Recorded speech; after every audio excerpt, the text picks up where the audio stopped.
Well, I hate to break this to you, but money isn't actually made of paper, which also proves that money doesn't actually grow on trees.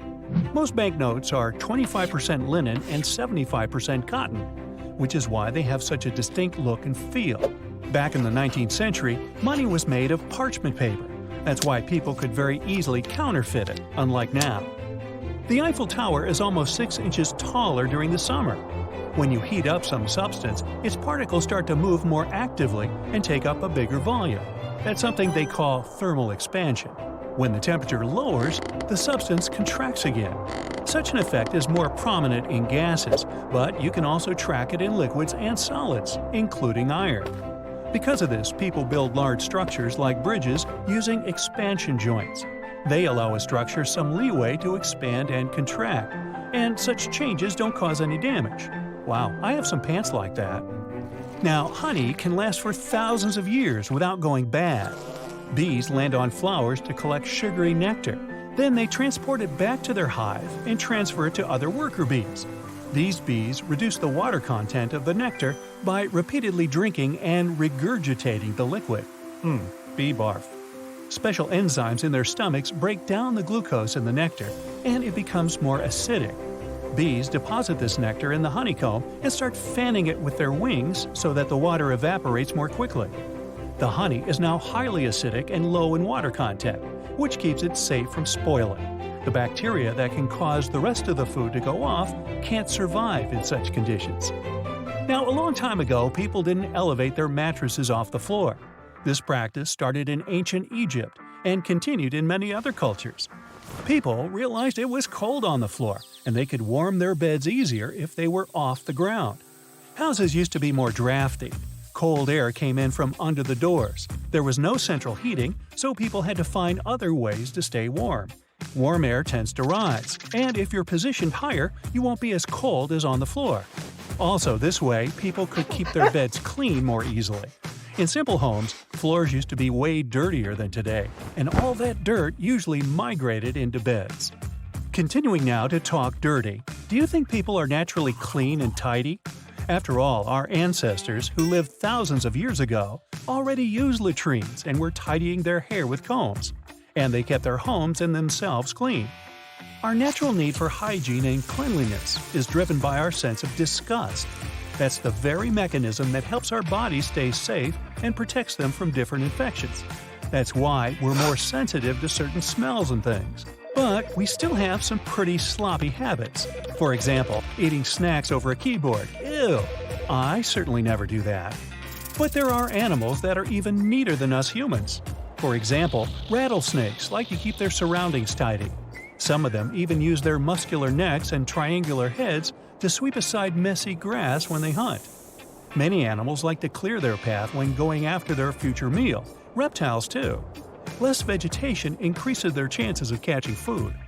Songbirds also prefer to keep it neat and get rid of uneaten food, eggshells, and other trash in their nests.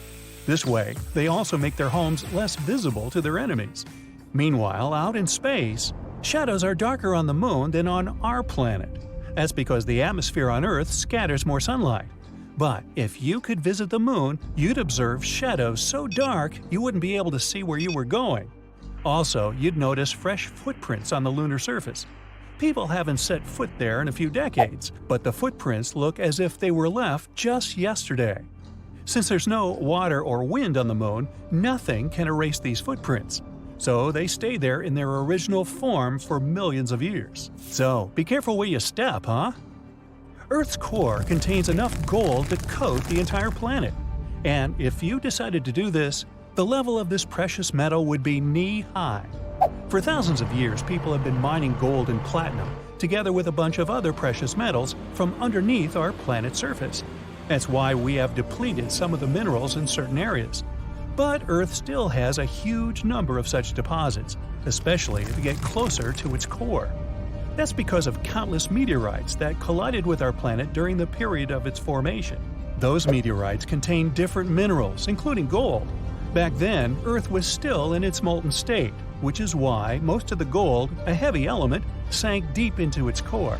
And the silicate mantle, positioned over the core, trapped really huge amounts of gold and some other minerals. Unfortunately, most of them are kind of out of reach now, since we talk about 1,800 miles below the surface and temperatures of thousands of degrees. Too hot, in other words. Sure, if you were about to go into space, one of the first things you'd think of would be your spacesuit. But do you know that it's possible to survive in space even if you aren't wearing any protection? Well, don't get your hopes up yet. You'd last for no more than 15 seconds. That's how long it would take you to lose consciousness, because oxygen will stop coming to your brain. In 1965, one technician accidentally depressurized his suit inside a vacuum chamber. He lost consciousness after 12 to 15 seconds. 27 seconds later, his suit luckily got repressurized. The man later said that he remembered the moisture on his tongue started to boil. He also lost his sense of taste, and it didn't come back until 4 days after the accident.